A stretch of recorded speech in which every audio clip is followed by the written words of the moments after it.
said that Jameis is still the starter. So two things that just caught my attention over the weekend. First was Za'Darius Smith in his first media availability with the Lions after the trade, which happened on the trade deadline day. He tweeted SMH. If I can ask.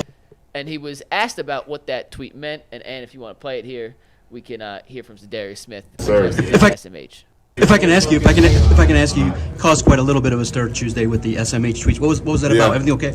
It was just taking too long. That's it. It was taking too long. But obviously after that it got it done. I deleted it, man. Sorry for the fans that was thinking otherwise. But man, yeah, like I said, happy to be here, man. Happy to be with this football team. How easy did you? Yes, sir. So Za'Darius addressed the SMH tweet. Juan Thornhill was on Instagram Live over the weekend, and it has since been deleted, so we can't show you the video, but he was asked about his time in Cleveland. He had this quote, which I will read. He talked about having a 3-year deal in Cleveland. 2 of those are guaranteed, meaning last year and this year were guaranteed. I don't know if I'll be back in Cleveland next year. He was on video saying he misses Kansas City, and I can't find any video evidence of it because the Instagram Live has been deleted and I couldn't see any clips, but he reportedly said, and if it's not true, then bad job out of us. I couldn't confirm it. Should we not just even mention that part? Yeah, I would. Yeah, I would say let's be very careful. All right, so we're going to scratch that part. Let me ask you this. Who was the source reporting it? Well, there's a bunch of people talking about it. No, not a bunch of people. Yeah, right. Give me a reputable it was Twitter sphere. Yeah, I would mention it. Nope, that's the bathroom wall of America. All right, The bottom line to me, though, the other two we can't confirm. We got to be right. Yeah, the other two we don't know for sure. Said, okay, the other things we can talk about, but the other stuff, totally we're fair. repeating rumors that are flying in the wind but haven't been confirmed. You know, Juan Thornhill was all annoyed. I think he specifically pointed out me, which is whatever. I don't care. When he first came here, because he was talking about Super Bowl and all this, and I'm like, hey, let's slow down. You know, guys come here and they want that. My goal. I came here to win. No, you came here for the money. Sure. Kansas City didn't want to pay you, and they haven't missed you at all because all they've done is won a Super Bowl both years without you. And you know, Juan Thornhill. Oh, people are too negative. Blah blah blah. Well, now even with the comments he made, he's being negative about his own team. I don't play for the Browns. He does. So well, it was probably the case of a guy who came here and didn't know what he was getting into. Yeah. And found out right away when he looked around and played here for a couple of years, holy shit, where am I? This is not Toto. You know how Toto says that you're not in Kansas anymore? Yeah. Well, Juan, you're not in Kansas City anymore. You're in Cleveland. But the Browns last year they had a good season. And that's he hasn't played well. They did, but I don't know. I just like, who is he to be complaining about the franchise? Winning covers all of it. If they were winning, nobody would be talking about it. When you lose, all this stuff comes back. It's really that simple. Especially when you left a place like Kansas City, right? Sure. Where winning was in the water. Yeah. It just, you woke up and you won. And then he came here, and it just seems like one thing after another. It's like everything they touch turns to crap. And now he's living it firsthand, and I don't blame him for making those comments. And he's probably right. He's not going to be here his third year. He'll be gone.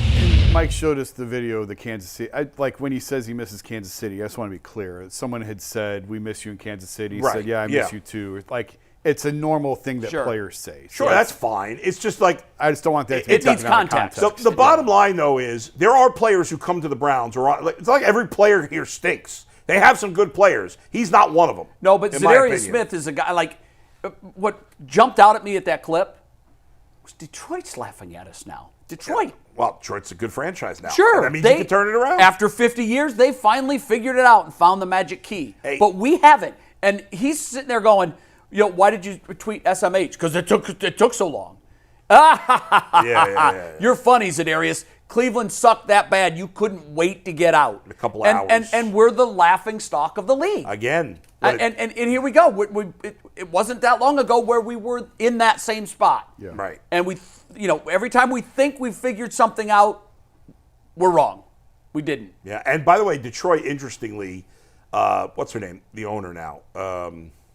Ford. Right? Ford family. Yeah, but I can't think of What's her first name? Catherine? But I can't think of what it is. But when they first hired... it's Sheila Sheila. Ford.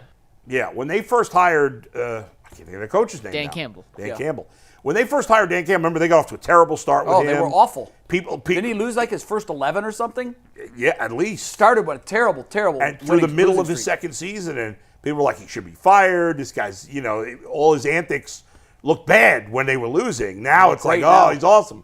But I remember her saying, like having a press conference saying, I believe in this, and she was patient with the process and whatever. And it's paid off. Now they're one of the top franchises in the league. You bring up Dan Campbell, and coaching is what you do in the week, but to me, it's what you do after halftime. That's where coaches earn their money. If you have 6 days to look at film and install a game plan, anybody can do that. What happens when you're hit in the mouth? Because that's the cliche. Everyone has a plan until they get hit in the mouth.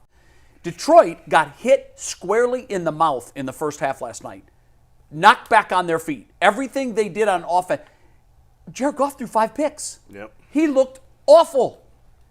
They scored all of the points in the second half. Yeah. Houston, who was moving the ball, no problem, didn't score a point. And Detroit, just slow and steady. It was hilarious. Coming out of the third quarter, coming in to start the third quarter, they were running the Dan Campbell interview, which was taped in the first couple of minutes before the third quarter started.